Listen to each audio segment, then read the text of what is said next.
नमस्कार, ये आकाशवाणी है। अभी आप रैनो में से समाचार सुनेंगे।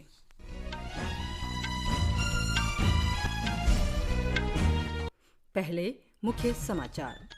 प्रधानमंत्री नरेंद्र मोदी कल नई दिल्ली के प्रगति मैदान में वर्ल्ड फूड इंडिया 2023 प्रदर्शनी का उद्घाटन करेंगे।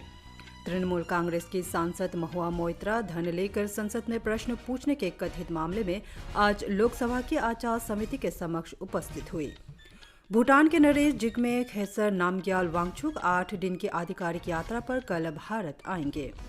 आर्टिफिशियल इंटेलिजेंस ने संबंधित जोखिम को रोकने के लिए भारत, ब्रिटेन, अमेरिका, चीन और यूरोपीय संघ समेत 28 देशों ने ब्लेचले घोषणा पत्र पर हस्ताक्षर किए। और राष्ट्रीय खेलों में महाराष्ट्र 56 स्वर्ण सहित 142 पदकों के साथ तालिका में शीर्ष पर। अब समाचार विस्तार से।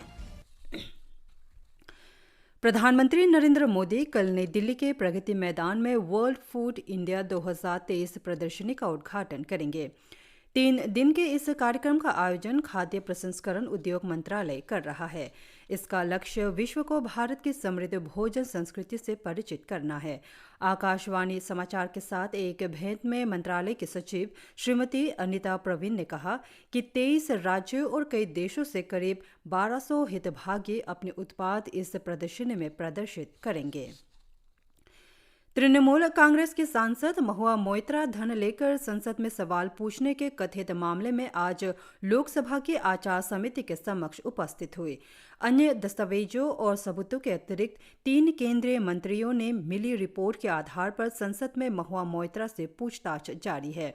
समिति ने इन 3 मंत्रियों से इस सिलसिले में जानकारी मांगी थी। महुआ मोइत्रा ने आरोपों का खंडन किया है, लेकिन उन्होंने व्यापारी दर्शन हीरानंदानी के साथ संसदीय लॉगिन साझा करने की बात स्वीकार की।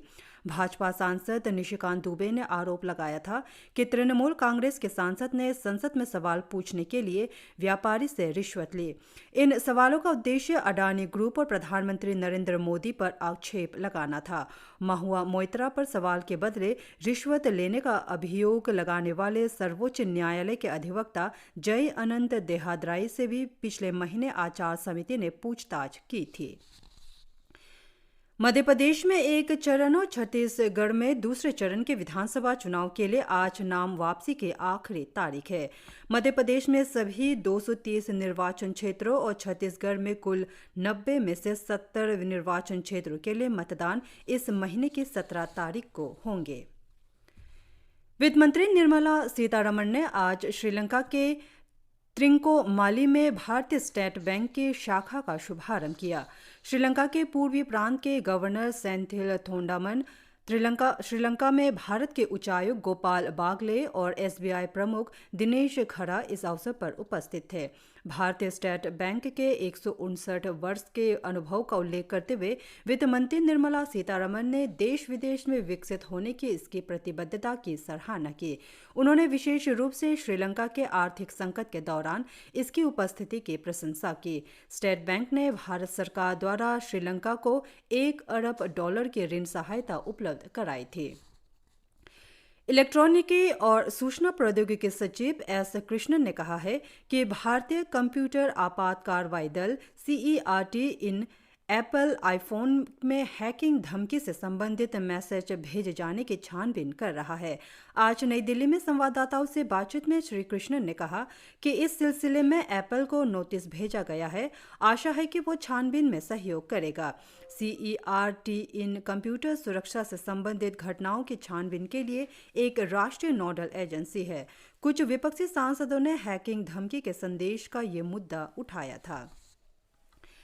केंद्र सरकार ने कपड़ा उद्योग के लिए उत्पादन से जुड़ी प्रोत्साहन योजना में नए आवेदन करने की तिथि इस वर्ष 31 दिसंबर तक बढ़ा दी है। पहले ये समय सीमा 31 अगस्त 2023 थी। वस्त्र मंत्रालय ने कहा कि कपड़ा उद्योग के अनुरोध पर समय बढ़ाने का निर्णय लिया गया है। मानव निर्मित फाइबर, परिधान फाइबर कपड़े और तकनीकी तौर से निर्मित कपड़ा उत्पादों के लिए कंपनियां PLI के तहत नए आवेदन कर सकती है। भूटान के नरेश जिग्मे खेसर नामग्याल वांगचुक 8 दिन की आधिकारिक यात्रा पर कल भारत आएंगे। अपनी यात्रा के दौरान भूटान नरेश प्रधानमंत्री नरेंद्र मोदी से मुलाकात करेंगे। वो असम और महाराष्ट्र का भी दौरा करेंगे। विदेश मंत्री और केंद्र सरकार के वरिष्ठ अधिकारी भी भूटान नरेश से मुलाकात करेंगे। विदेश मंत्रालय ने बताया कि यह यात्रा दोनों पक्षों को द्विपक्षीय सहयोग के संपूर्ण आयाम की समीक्षा करने और विभिन्न क्षेत्रों में अनुकरणीय द्विपक्षीय साझेदारी को आगे बढ़ाने का अवसर प्रदान करेगी। भारत ने 27 अन्य देशों और यूरोपीय संघ के साथ ब्रिटेन में एक बैठक में विश्व के पहले आर्टिफिशियल इंटेलिजेंस सुरक्षा समझौता किया है। इस समझौते में संकल्प लिया गया है कि आर्टिफिशियल इंटेलिजेंस से संबंधित जोखिमों के आकलन का काम मिलकर किया जाएगा। 2 दिवसीय AI सेफ्टी समिट 2023 कल ब्लेचले पार्क में ब्रिटेन के द्वितीय विश्व युद्ध कोर्ट ब्रैंकिंग सेंटर में शुरू हुआ। ब्रिटेन सरकार ने एक विज्ञप्ति में कहा है कि इस समझौते को ब्लेचले घोषणा के नाम से जाना जाएगा।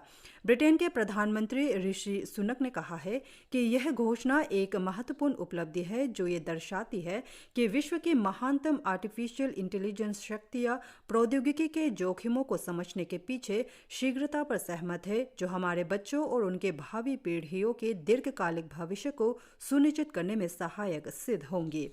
विश्व के आर्टिफिशियल इंटेलिजेंस पर पहले वैश्विक समिट को संबोधित करते हुए केंद्रीय इलेक्ट्रॉनिक्स और सूचना प्रौद्योगिकी राज्य मंत्री राजीव चंद्रशेखर ने कहा कि भारत आर्टिफिशियल इंटेलिजेंस को स्पष्टता, सुरक्षा और विश्वास से देखता है।